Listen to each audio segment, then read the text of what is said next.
Testing, testing. Is this webcam still on? Microphone? Can you hear me okay? Is my hair alright? Shirt?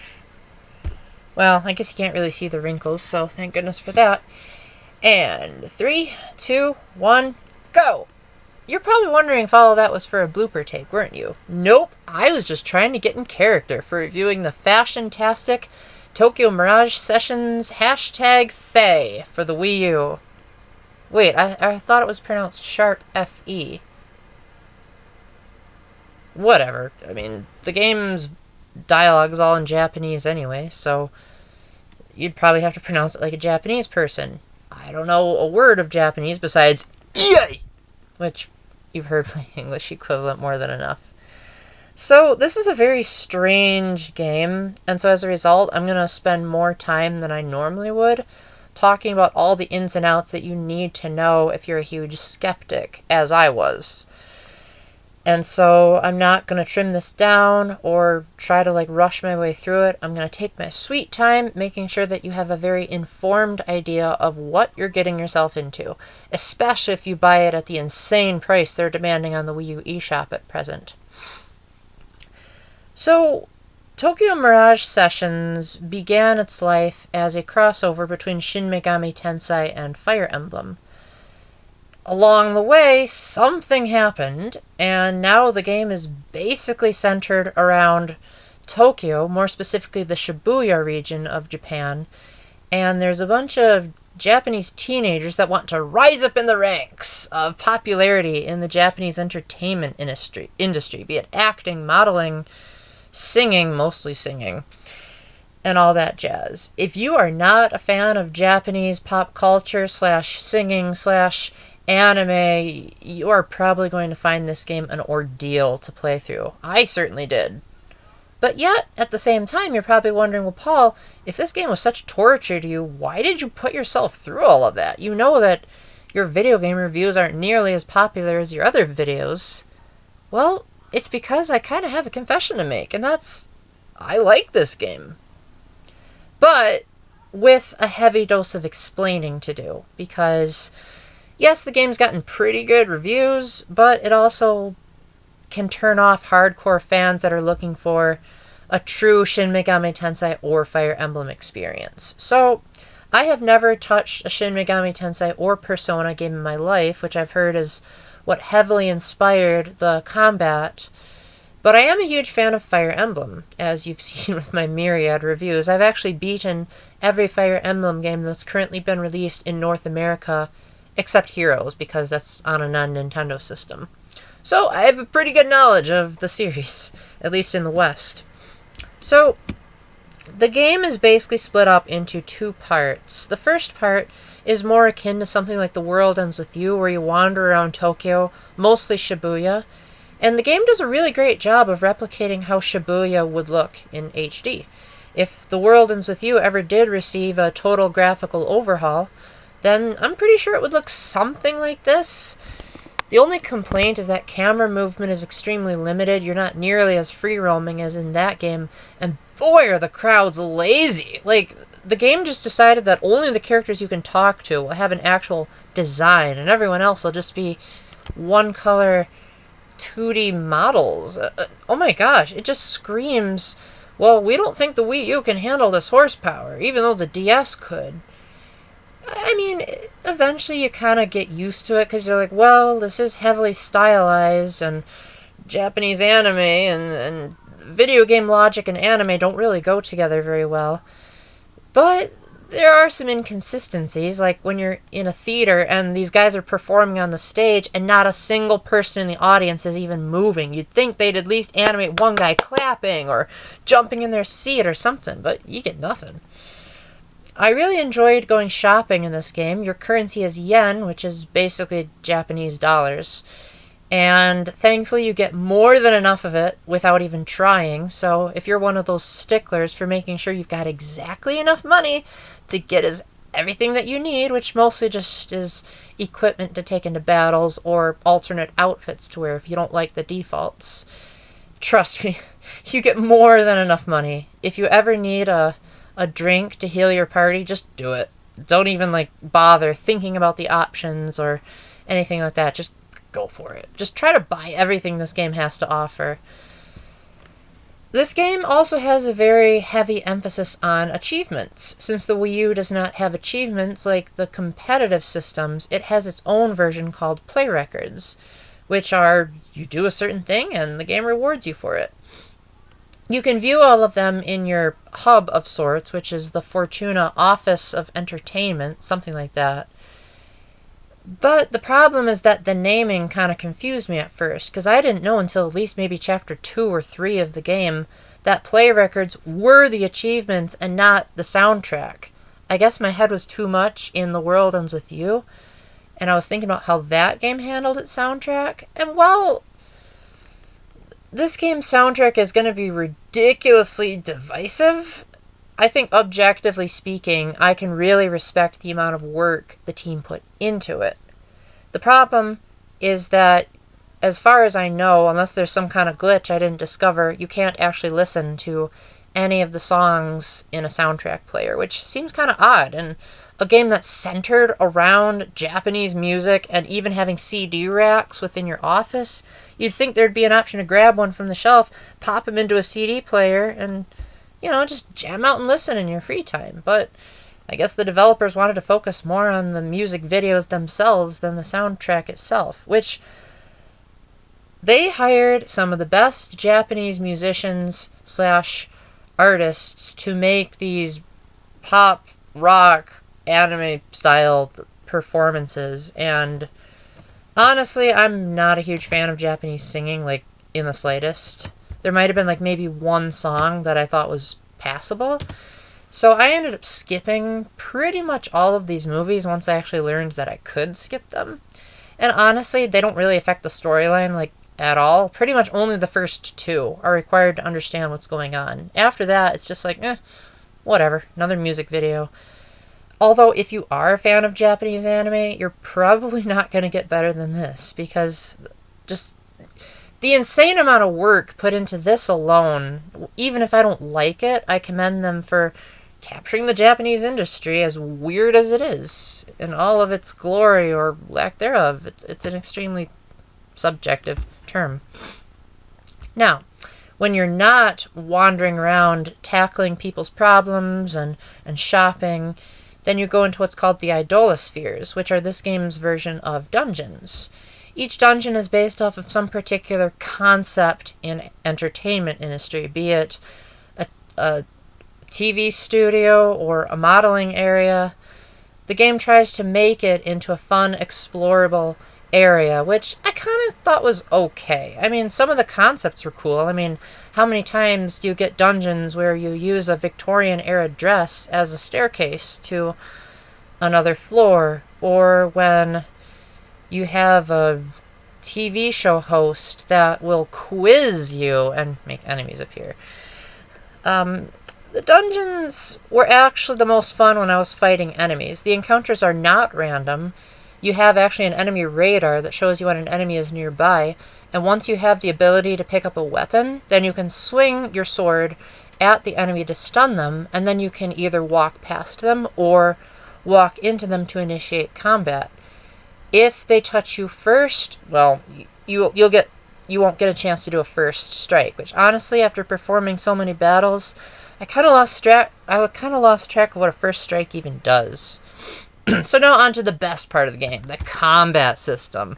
If all this stuff about anime and angsty teenagers and Japanese problems is going to turn you off, the combat most certainly will not. If you like Atlas-style turn-based RPGs, you are going to love this game. Basically, if I had to compare it to anything, if you're not a fan of either Persona or Shin Megami, it's kind of like Paper Mario 2. The battles take place where you have Itsuki, your main character, along with 2 other of his party members, in a circular arena, facing off against enemies known as Mirages. And the audience will evaluate your performance. So they'll cheer for you when you do a particularly good assortment of moves, and they'll boo you if you do terribly.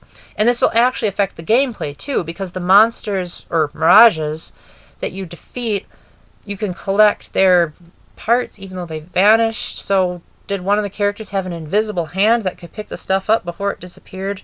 This game just throws video game logic out the window, if you didn't notice. And then you can take them to what's called the Bloom Palace, where none other than Tiki comes along, and she helps you fuse not only the audience's approval, but also the monster parts to create new weapons that you can use to sort of put its own twist on the Fire Emblem weapon breaking system. Now, as far as where the Fire Emblem comes in, well, that's how the characters are able to fight in the first place. Basically, there are Mirages that aren't evil, that can, like, sort of possess in a good way the teenagers, and then therefore that gives them the power of their respective Fire Emblem warrior. And it allows them to wield weapons and do the crazy backflips and magical spells and all that. The more you continuously use the same weapon, the more skills you'll learn. Those skills can range from passive skills, meaning like, oh, you get more health, or you get to dodge more, to active commands that you can use when you select your skills.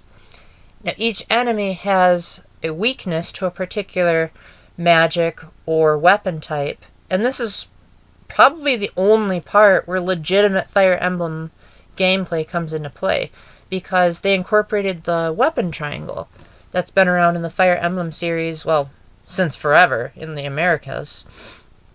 Sword beats axe, axe beats lance, lance beats sword. Once you try it, it's pretty easy to get used to. And it definitely makes battles significantly easier. Being a Fire Emblem fan, it was pretty easy for me to say, it would probably be best if I took my lance wielder into this battle. The game also does a really great job of incorporating all of your party members, even though only 3 can be on the field at a time, because there's what's called sessions, which, if you hit an enemy with something that they're weak against, then a character will perform an action that's in correlation to what you did. And if the enemy isn't totally null to that effect, then the next party member will attack, and so on. Eventually, you'll be able to use even party members that you don't have on the battlefield, having their combos thrown in. There are other little quirks that you can learn along the way, but I really don't want to spoil them. But suffice to say that the game has tons upon tons of flashy animations and over-the-top battle scenarios that, if you were craving some of that Dynasty Warriors stuff that the Hyrule Warriors and Fire Emblem Warriors games did, this game does it even better, just not in real time. It's turn-based.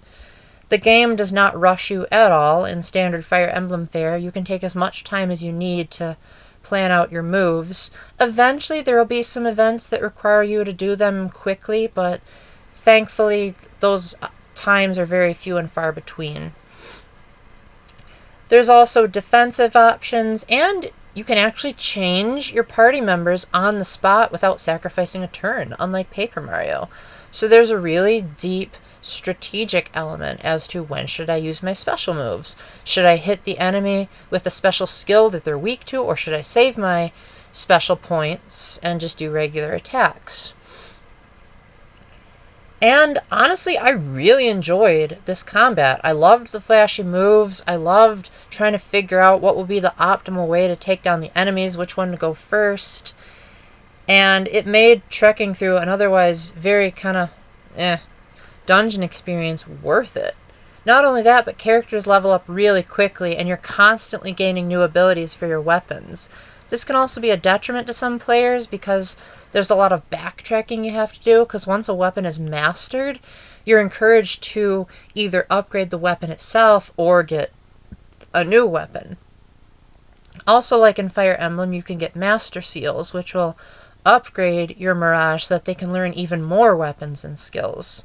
So yes, upgrading is a huge part of this game. And in case you're one of those people that's a stickler for what you want to keep, there are skills called Radiant Unities that you can learn at the Bloom Palace. Even though it takes a certain amount of enemy parts and audience approval to avoid using too many terms, they don't actually take up any slots. So just as soon as you get them, upgrade them. Don't be stingy. It's not like Paper Mario where you can only equip so many badges. It is admittedly kind of creepy that once you get a weapon level up, the Fire Emblem character that you're in there will like literally just get really close to you and just say, "Hey, is this what you want?" And you do that over and over again throughout the game. And the Mirage designs are actually kind of creepy for the Fire Emblem characters. Not only are most of them pretty much unrecognizable, but there's really not that much Fire Emblem fan service like at all. It's not really until the last 2 chapters that the game even remotely resembles a Fire Emblem plot. And as far as the character selection, well, if you were complaining about Hyrule Warriors' roster, you're going to be even more disappointed with this game, because the entirety of Fire Emblem appearances are from Shadow Dragon and Awakening. So if you wanted to see, say, Ike, Ephraim, even Corrin from Fire Emblem Fates, you're out of luck. Although Chrom does make an appearance, and he looks pretty darn awesome. I won't spoil any more fan service, but suffice to say that a few cameos made smiles on my face, even if they were a little bit too brief for my liking. So, if you're a die-hard Fire Emblem fan that's hoping for some Smash Bros. Style fan service, don't expect to get it here. The storyline is hardly what I would call Fire Emblem, like, at all. It lacks the tragic betrayals and political warfare that Fire Emblem games are known for, rather going for a more light-hearted, semi-serious type of tone, where you've got over-dramatic adults that are actually more immature than the teenagers you're controlling. Now, I hope I remember to mention side quests, because this game has a ton of them. But unlike most games where there's a lot of side quests that are hit and miss, these games actually encourage you to go out of your way to do them. Because not only do they help the characters mature, and I really like the characters. I like the characters that you control. I'm not a huge fan of either of the adult characters that are on the sidelines. They're just so over-the-top, cliche, and kind of ridiculous. But the rest of them are immensely likable, and you are rewarded heavily for finishing the side quests. Not only do you get experience, weapon level ups, and new skills, but it also affects the ending. So it's a good incentive to try all of them out. Only one of them did I have to look up on the internet, and that was only because the instructions were a little bit too vague. But otherwise, they're pretty easy and shouldn't take up too much of your time. Tokyo Mirage Sessions Sharp FE is definitely a tough sell if you're going to get it at full price. I would not recommend spending $60 on this game, especially since you're probably going to be really torn on what part of it you like. Personally, for me, it was worth putting up with all the anime stuff just to get to this game's amazing battle system. But if you're not a fan of turn-based RPGs, this game may only slightly hold your interest just because you're in front of an audience, and therefore that makes everything much more grandiose, like you're watching a theatrical gymnasium performance. Overall, I would say that the highlight of this game for most people, if it's not the battle mechanics, is the soundtrack. But even then, most of it is sung in Japanese lyrics. So that's really going to depend on what you like or dislike about that culture.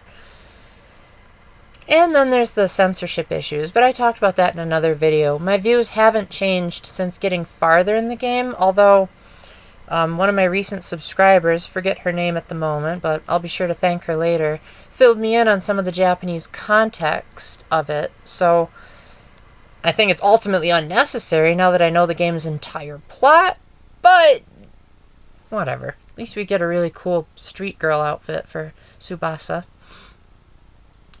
So, yeah, pick this game up if it goes on sale. I bought it for a little over $20, and I thought I got my money's worth. But definitely wait until you get a heavy discount.